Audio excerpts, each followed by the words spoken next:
fan of Laurel and Hardy. So my favourites of all time. Yeah, you're going to love this. Giles traces their last UK tour to Birmingham and reveals how a local carpenter came to have a hand in the ultimate custard pie fight. In the winter of 1953, comedy legends Laurel and Hardy began what was to be their last ever tour in Britain. Straight from Cuckoo Land came Stan Laurel, and tagging along behind, 21 stones worth of Oliver Hardy. Throughout their long career, the British public had always had a special bond with the pair. The tour brought them here, to Birmingham, to this very street. But little did they know then that Britain's second city would come to play a pivotal role in preserving their legacy. Roy Edwards was one of those lucky enough to see them in the flesh. Roy, you saw them 6 years before their final tour, didn't you? Well, I was 14. At the time, I came to the theatre. I queued from 6:30 till 8:30. What did it feel like to actually be there in the front row of the upper gods, having paid your 9p, watching these people?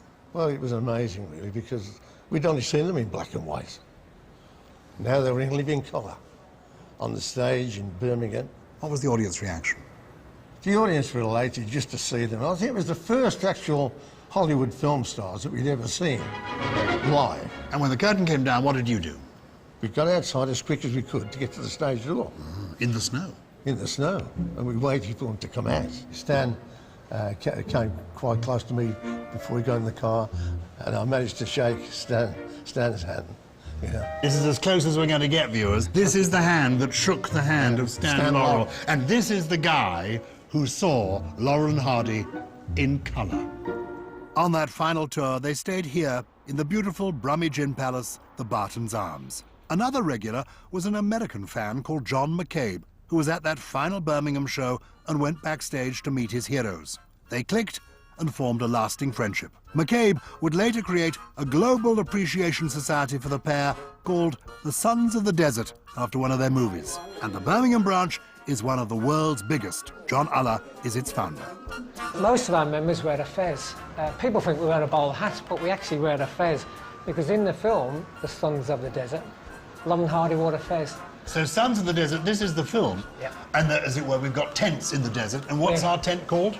Our tent's called Laughing Gravy. With Laurel and Hardy, the Brummie connection runs surprisingly deep. Stan enjoyed a drink, and someone he enjoyed having a drink with more than most was Charlie Hall, Birmingham born and bred, who appeared in 47 of the Laurel and Hardy films.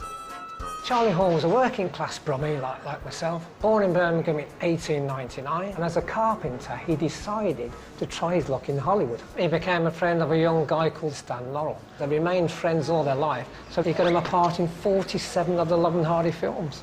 So there is a Birmingham chippy Yeah. in about half of the Laurel and Hardy films. That's correct, yeah. People talk about Laurel and Hardy, and the first thing they say to me is custard pie. In the film The Battle of the Century, they threw 3,000 pies, and I'm proud to say that the first pie thrown in that film was thrown by a young man from the Warden district of Birmingham, Charlie Hall. The first pie thrown in a Laurel and Hardy film was thrown by somebody born and bred in Birmingham.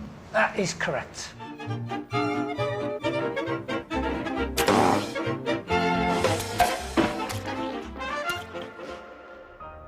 The 53-54 tour of Britain was to be their last as a double act.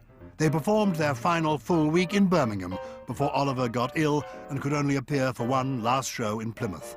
They'd make a final TV appearance filmed in the States for the BBC, seen here. A poignant farewell to their British fans. Goodbye, Brother Water Rats, and our many friends and fans. Good luck, and God bless you all. We'll never forget you. That's right, Stanley. We never shall. Today, the members of the Laurel and Hardy fan club remember them not worn down by performing, but as comedy legends. And they're particularly proud and happy because they know it was a Birmingham boy who made movie history like this. Ah, very good, Giles. And Giles is here to tell us a little bit more. But first, Ricky, it's interesting that Laurel and Hardy's comedy lives on in yours. Oh, I'm obsessed with them. I remember the first time I ever saw, I was about 5 or 6, I watched Laurel and Hardy, and Ollie looked down the lens at me, and I was sold. And in the office, it was such a joy. connection. Yeah, Yeah. it's terrible for an actor because I want to do it on everything now. I just want to always go. Just look straight down the lens because it's so compelling to watch. Is So, that yeah. where the asides in the office come from? Yeah, Was that- yeah. Oh, But is we it? were allowed to do it because it was a documentary. But all the time, me and Martin Freeman used to have competitions who could do the best ollie. Like that. We were doing it all the time between takes, just doing quotes for each other as well. He's obsessed as well. No, I'm absolutely. I love Laurel and Hardy. Yeah, and we saw some of the Battle of the Century, big pie fight in that film there. But it wasn't typical of Laurel and Hardy's I mean, all the acting, pies was in it? that was a bit of a spoof, really. They thought that, you know, pies were over-egging it, rather, in the movies. And so they steered clear of pies, except in that one particular feature, where they went pie berserk, you know. Yeah. The pie itself is really old and interesting, the origin of the pie, because it comes from the European circus tradition. And it got to Hollywood in 1909 originally. Character called Ben Turpin, who flirts rather outrageously, and the young lady gives him a custard pie. Is he the one with the eye? Is he that one? That's Ben the man. Turpin? Yeah. That's the man. But it really took off in 1913. A lady called Mabel Normand. So it's a century old. She was there in the studio and she saw a genuine lemon meringue pie on the table, saw Fatty Arbuckle, the cameras were rolling, legend has it she picked it up and gave it to Fatty Arbuckle. So this is the centenary then? This is the centenary we should of be the pieing each custard other pie. to celebrate. Why did you use me when you were talking about Fatty Arbuckle? Because he's an iconic figure. It right, just yeah. came naturally. Yeah, thank you. But one of the most... And of course, he was also ambidextrous, Fatty Arbuckle. He could throw two pies simultaneously in different directions and hit the target, which really couldn't be done by many. Yeah. Do you know, one of the loveliest things in that film... Yeah, one of the most loveliest things in that film is when you said that, you know, that guy was one of the least to see Laurel and Hardy in colour. Because obviously so many people are used to seeing them in black and white. And we've got this pie here, which is a perfect example of how pies were created for black and white telly. Well, what's intriguing is here you have a pie, and of course, when it was black and white, a pale pie couldn't be seen. So they added blackberries or blueberries or any dark-coloured fruit or even chocolate to make the pie stand out in black and white. And if you were a blonde or wearing light-coloured clothes, you got one of these darker custard pies. But if you were dark-haired, they gave you the lemon meringue pie with lots of cream on top. But they never threw a pie with a plate, because that would have been... Well, exactly. Fair enough. Thanks. No, they always use a nice soft crust. And we get all this from Buster Keaton, who, of course, was the great authority. And in the 1960s, he was still alive, and he revealed the secrets from 1917. He kept these secrets all these years, and at last it came out. How it was done, how it was made, what the rules were. Max Sennett insisted you could throw a pie at a mother-in-law, but never at a mother. That's fair enough, yeah. Well, fair enough. Fair enough. Now, we've got some pies over there, Ricky, as you can see.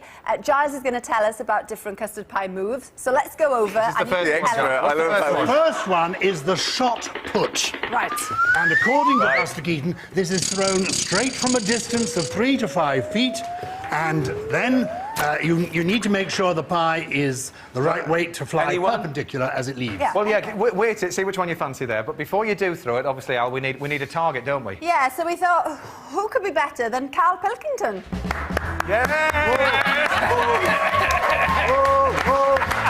So this is the shot put then. Off we go then, Ricky. Good luck with this.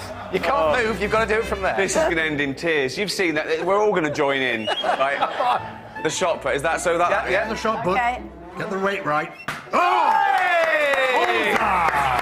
Very good, very good. Next up, we have the ancient Roman discus throw. Right. Spin halfway round, turning the pie as you whirl, and then let go, hitting the victim square in the face. Hang on, hold it there. Okay, Ready? Are spin you ready? halfway round, turning the pie as you whirl. Okay. Ready? I've got a degree in philosophy.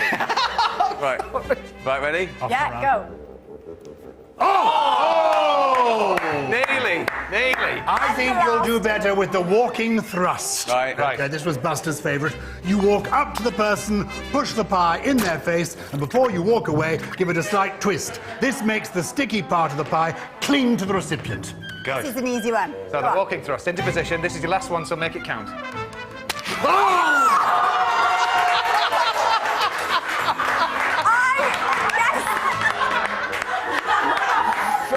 Thank you very much indeed.